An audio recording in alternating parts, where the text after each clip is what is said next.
Senator from Eastern Fairfax. Thank you, Madam President. I rise for a point of personal privilege. The senator has the floor. Thank you, Madam President. So, Madam President, I guess you start to know you've been around here for a long time when you have a seatmate that retires. I think this might be the first time for me. Senator Ebbin and I have been at it now for, like 17 years? Something like that. And he and I started off in the House of Delegates back in 2010. Of course, he preceded me there by 7 years after he won by his landslide vote of 43 votes in 2003. And Senator Ebbin and I back then, it was a very different place than it is today. I've been here 17 sessions now, and 10 of those sessions I served in the minority. I've only been in the majority for 7 out of 17. And back when we served in the House, it was a very different environment. I think when Senator Ebbin was there, I think it was 61-39 or 62-38, something like that. But if you go back and you look at the record of votes back when the Courts of Justice Committee was run by Morgan Griffith and, to a lesser extent, Dave Albo and Rob Bell, there were quite a few 98-2 votes. And the two were often Surovell and Ebbin. And Adam was somebody who was never scared to be on the losing side of a vote, especially a 98-2 vote with me back in those days. And so Adam and I bonded in those days. We also bonded because, the other chamber operates a little differently. And I used to have some fun over there. For example, one year I remember that one member decided to put in a bill to prohibit chips from being implanted in human beings because he was afraid the mark of the beast was contained in the computer code somewhere. And we decided to bring tinfoil hats into the chamber one day. Adam didn't wear one. Adam didn't wear one, but he carried one in before we got caught. But in any event, he was always willing to play those kinds of games with me. He left me in 2013 to replace Senator Ticer, Senator Ticer, who had the district right down the street, and we had a lot of fun. One of the first things we did was when Governor McDonnell tried to tax hybrid cars. There was a great outrage, and Adam and I collected about 8,000 signatures that we delivered in a box to the Patrick Henry Building to Governor McDonnell to make sure he knew of how offended the 90% of the hybrid drivers who lived in Northern Virginia were about this policy. And then Adam decided to run for Congress, and I made the mistake of not endorsing him, which I still hear about every day. But I had other caucus politics I had to navigate at that time. But Adam and I still remain good friends. Yeah, he forgave me eventually. But when I got over here, I found myself very intertwined with Adam Senator Ebbin, because Senator Barker decided to draw his district line literally a baseball's throw from my compost pile in my backyard. And half my neighborhood was represented by me, and half my neighborhood was represented by Senator Ebbin for about 6 years. And as he pointed out in his speech, it was kind of complicated back in those days. You all might remember Senator Poehler used to give a speech about George Washington every year. And after Adam got here, out of deference to her, he let her keep giving her speech, even though his district had the Mount Vernon estate. Toddy thought she still had it, I guess.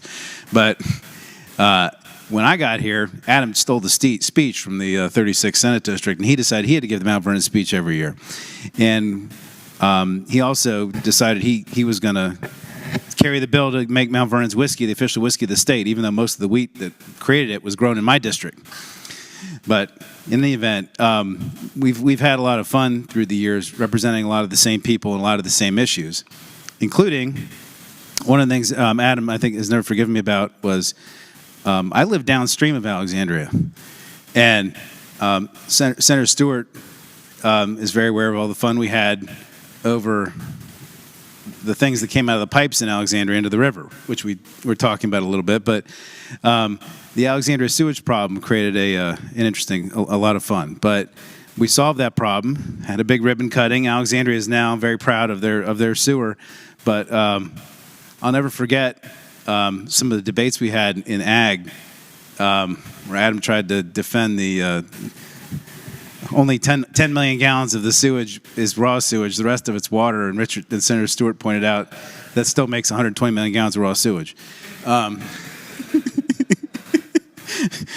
But in any event, and Senator Chafin pointed out it was a straight pipe, I think. But in any event, I'll never forget Adam. The thing I'm most envious of that Adam achieved was he appeared on The Daily Show.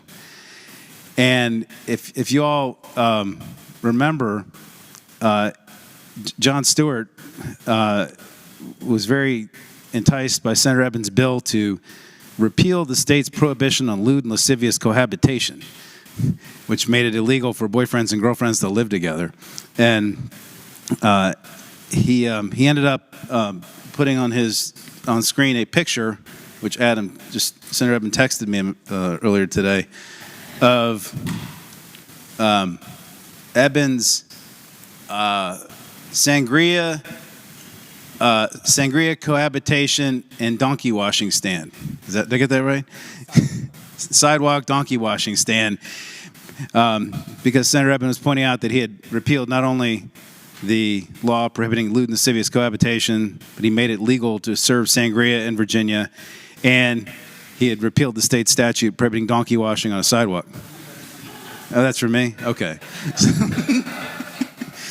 Anyway, Jon Stewart was very impressed by this. But if I could only ever appear on the Jon Stewart show, like Senator Ebbin, I'll consider it a complete career. He's also appeared, by the way, on the Letterman show, on David Letterman's show, which I think says a lot about his career, but it says a lot about his career and the issues he takes on. But I'll just say, in all seriousness, when I graduated law school, I didn't know many people who, in 1996, I didn't know many people who were willing to have the courage to say they were openly gay. And in 2003, when Senator Ebbin ran, it was still, pretty new. Remember, the state passed the ban on gay marriage in the 2006 election.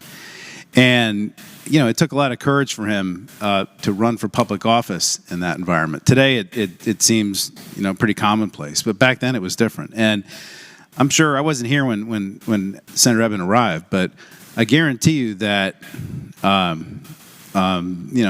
lot of people had questions. And what Adam did was, he proved everybody that he proved his reputation to everybody by working on it bill by bill, issue by issue, speech by speech, showing everybody how prepared, how thoughtful, how serious of a legislator he was. And he's going to walk out of this place with quite an impressive set of achievements and a whole lot to be proud of for what he's done in the 23 years he's served in the General Assembly and the service he's going to continue to provide in the Cannabis Control Authority after he leaves. And so, he's been a wonderful member of this body, wonderful member of the General Assembly. He's a historic member. And I don't think a lot of people realize or remember just how historic he is and is about to become. And we're really going to miss him here. And so, Adam, I wish you well in your retirement, and look forward to seeing you sit back here in the chair behind me when you come back, and I have to give you special privileges to come in here. So thank you for your service.